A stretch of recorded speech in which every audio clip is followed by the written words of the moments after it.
This is the Highly Sensitive Club, episode number 34. Have you been told you're too sensitive, too dramatic, or too much? Do you have big feelings and deep thoughts you don't always know what to do with? I'm Stephanie Lynn, a certified life coach and highly sensitive person. I've helped dozens of highly sensitive clients feel more energized, more confident, and more in control of their high sensitivity. In these episodes, you'll get the information and inspiration to level up your life as a highly sensitive person too. Welcome to the Highly Sensitive Club.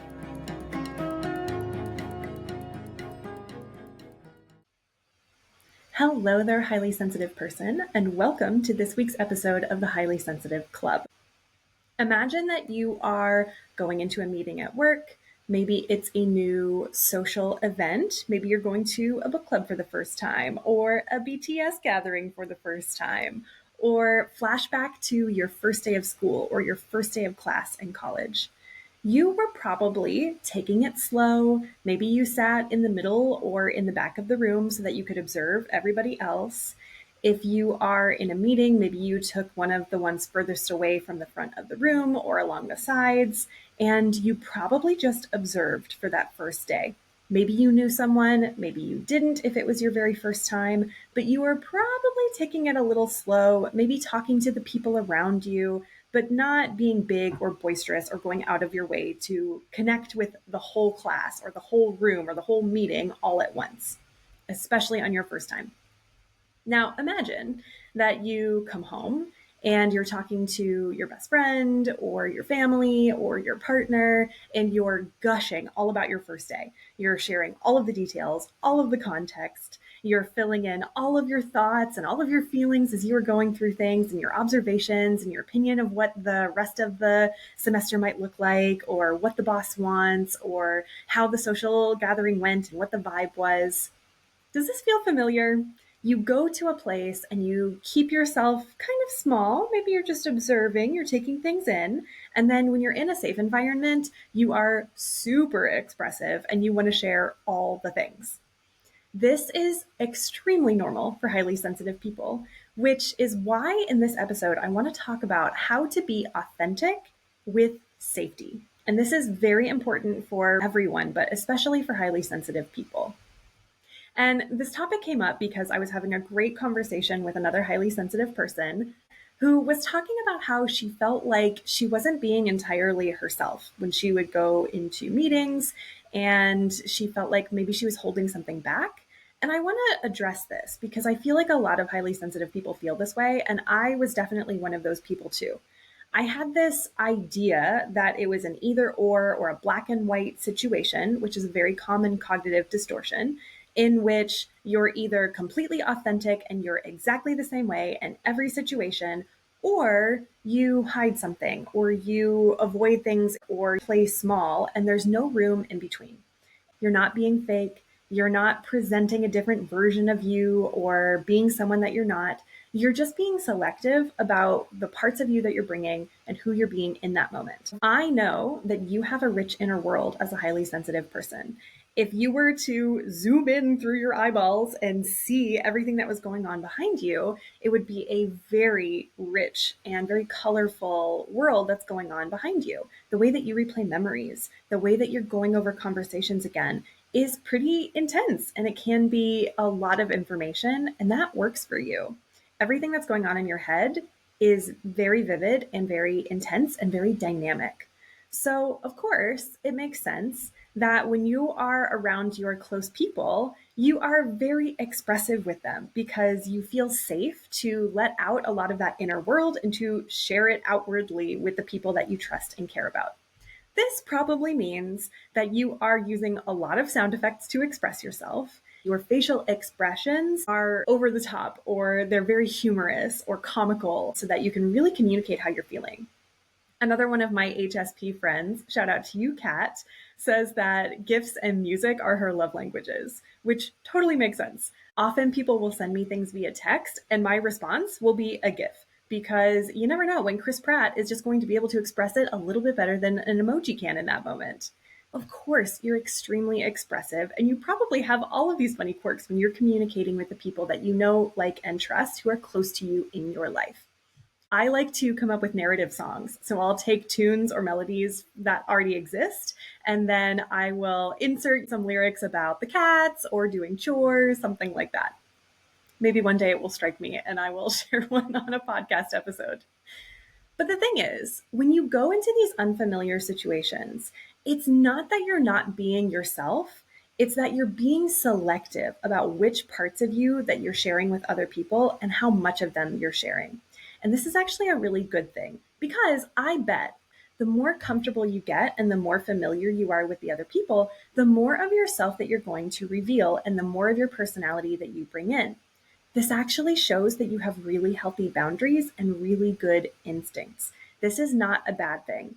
And again, this doesn't mean that you're not being who you are. You are probably being very attentive in these social situations that feel a little bit more unfamiliar. You are taking in information and you're processing it and you're synthesizing it into something that makes sense for you. You might be looking for ways that you can connect with someone or add some value or share some wisdom. You are probably thinking about problem solving. You're putting things together in new ways, whether or not you raise your hand to express yourself or you are open to sharing your voice right away. That doesn't mean that you're not being who you are. It just means that you're still taking in information and you're doing a vibe check on the room and on the group of people. This makes sense. You are being perceptive and you're being discerning. You're not being fake. I also bet that as you get more familiar with people, you are probably getting to know them a little bit better with one-on-one conversations or in small groups. Those one-on-one conversations with each person create more familiarity so that you can then feel better about sharing your voice, speaking up, making suggestions, asking questions, and being more of who you are each time you're around those people. You have probably had past experiences of showing up vulnerably with a lot of love, caring about other people, and being very invested in things because that's just the way that you are. And you probably have some early on experiences of people saying things or doing things that made you feel like, oh my gosh, they don't like me. They're rejecting me. I'm so stupid. This is so embarrassing. All of those uncomfortable negative emotions that we don't always know what to do with when we're younger. And some of us don't know what to do with as adults either. This is an ongoing practice. So it makes sense that you have learned over time to protect yourself. It makes sense that you look before leaping. This is actually one of the benefits of being a highly sensitive person. We observe first and then we take action. This is good. From an evolutionary standpoint, you want people who are not going to go rushing off without thinking through things first. You are one of those people who thinks through things first, comes up with a plan, comes up with a strategy, and then takes very deliberate action moving forward. This is a good thing. Just because you are not the most gregarious or charismatic person in the room does not necessarily mean that you aren't bringing value and that you aren't finding ways to contribute to the group and to show more of who you are. It makes sense that you're protecting yourself, and this shows that you have good boundaries. Now, I am going to talk about boundaries in the next episode, so definitely tune in next week for that one if you are listening live. Or, of course, if you're listening to this later, you can always binge it because it's going to be a good one, and these two things are related to each other. But the thing I want you to keep in mind about being authentic, being genuine, showing up with integrity is that trust and intimacy are earned. You can give people some trust. You can put out some feelers. You can show up with respect and curiosity, and you can actually create intimacy with people very quickly. But to sustain those things over time is an earned privilege. People are not entitled to your trust or your expressiveness or all of your ideas right away. If you are doing that, there might be some other things going on, which I will address in a minute. But I just want you to remember that if you are being discerning and perceptive about who people are and you're taking them in before you're sharing things, this is a very healthy way to go. In fact, I think more people could really benefit from this trait. Now, is this effective 100% of the time? No. There will be times where, yes, you miss out on an opportunity because you are a little bit afraid to put yourself out there and be vulnerable. Yes, you might judge that someone is safe to trust with your opinions or with your thoughts and to express yourself. And then they end up doing something or saying something later that brings up thoughts that you can't trust them, or that they rejected you, or they weren't who you thought they were. These thoughts are normal. It doesn't mean that the other person is bad. It doesn't mean that they didn't earn your trust at one time and that they haven't changed since then. Hurt and pain are inevitable, but that doesn't mean that you did anything wrong, and it doesn't mean that the other person isn't still worthy of your trust if you can repair that relationship. In fact, being vulnerable and sharing of yourself is one of the greatest gifts that anyone can give, but especially you as a highly sensitive person, because you have so much going on inside and so much to share with other people. As I mentioned earlier, there are some times when you might not be showing up as yourself. If you feel like holding back makes you fake, I would disagree. Again, I think this is very, very healthy. Being fake means that you are saying or doing things outwardly that go against how you actually think and feel inwardly. I'm going to say that again because I think that people mistake being fake for something that it's not. Being fake is saying or doing something outwardly that goes against how you actually feel or think inwardly. It means that your outside and your insides don't match. It means that you're literally doing things that don't feel good to you in order to make other people feel a certain way or think a certain way about you. This is how people pleasing and perfectionism and the expert persona or mask might be showing up in your life. If you're saying yes to a lot of things that you really don't want to say yes to, this is not being authentic. If you are agreeing with people when you don't agree with them, or you're just trying to smooth things over because you're uncomfortable, then this might not be your genuine, authentic self. This is a persona that you have developed in order to protect yourself. Sometimes if you're not being true to yourself, that doesn't mean that you're doing something wrong or that you're doing it maliciously. It means that you've developed a coping mechanism to protect yourself because you've had negative experiences in the past that you've made mean it's not safe to share who you are. I have definitely gone through this experience before, and I know pretty much every other highly sensitive person in my life has had something similar happen. The signs that you're being a little bit fake to protect yourself are if you are experiencing resentment, guilt, imposter syndrome, pressure, usually internally, sometimes externally, but usually internally to be a certain way, or if you have a lot of doubt and lack of confidence in yourself over time. This is probably because you've presented this mask of who you think other people want you to be, and you're afraid that if you ever let that mask down, then they're not going to accept you anymore, or they're not going to like you anymore, and you're going to get kicked out of the tribe. Of course, this is a very old evolutionary tactic, and when we got kicked out of the tribe, we might not survive. It was very scary, and that still lives in our brains and it still lives in our bodies.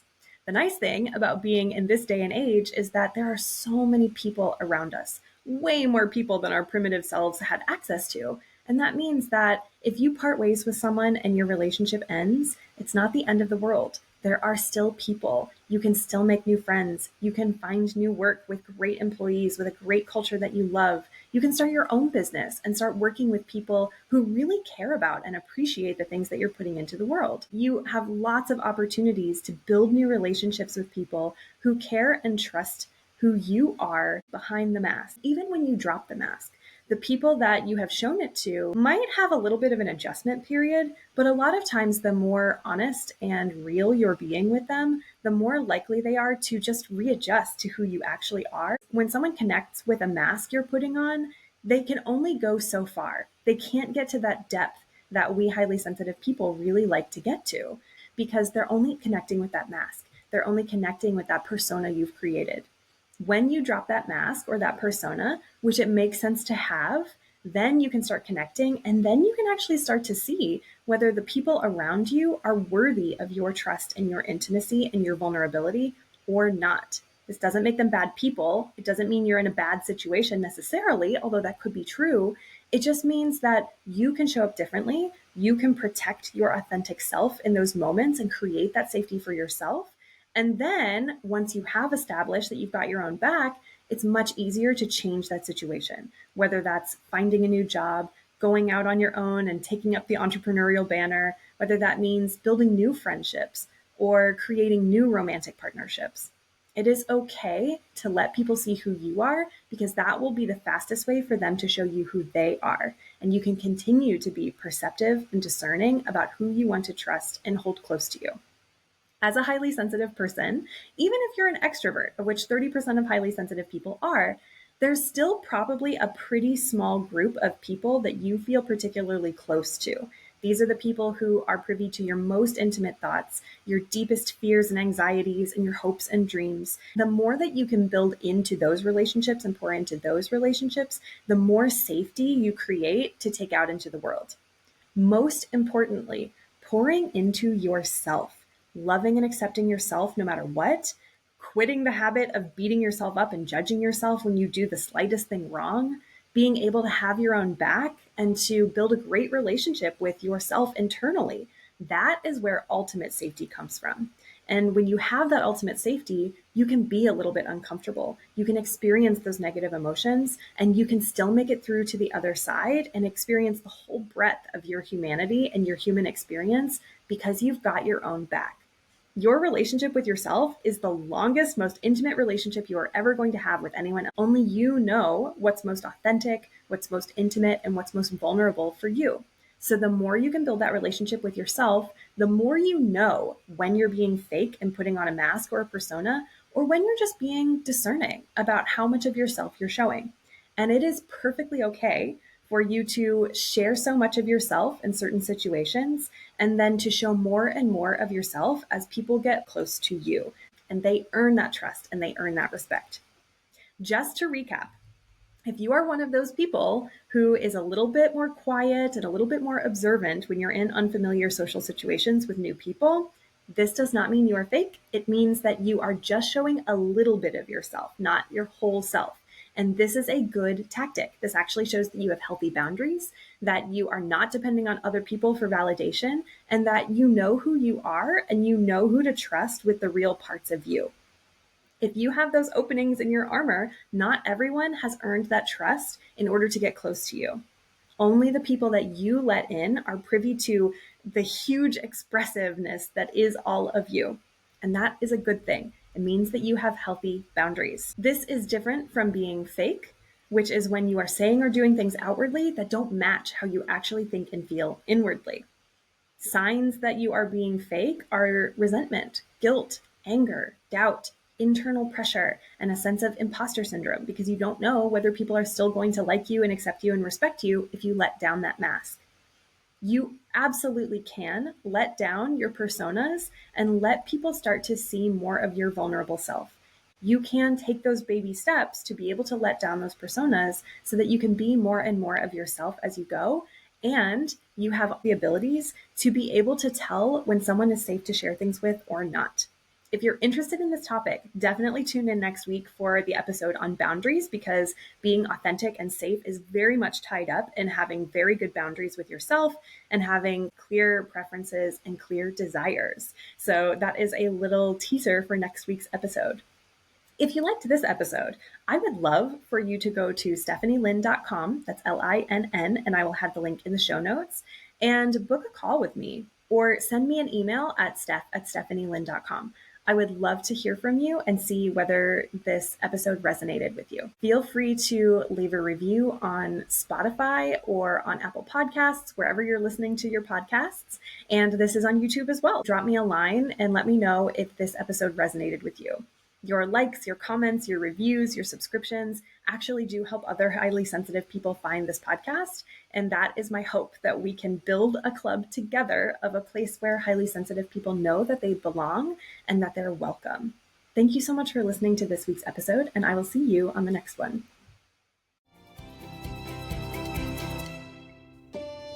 Thanks for listening. If you're ready to take what you learned today to the next level, head over to stephanielynn, that's Linn.com, and book a consultation call to get started. I can't wait to see you there, my dear HSP.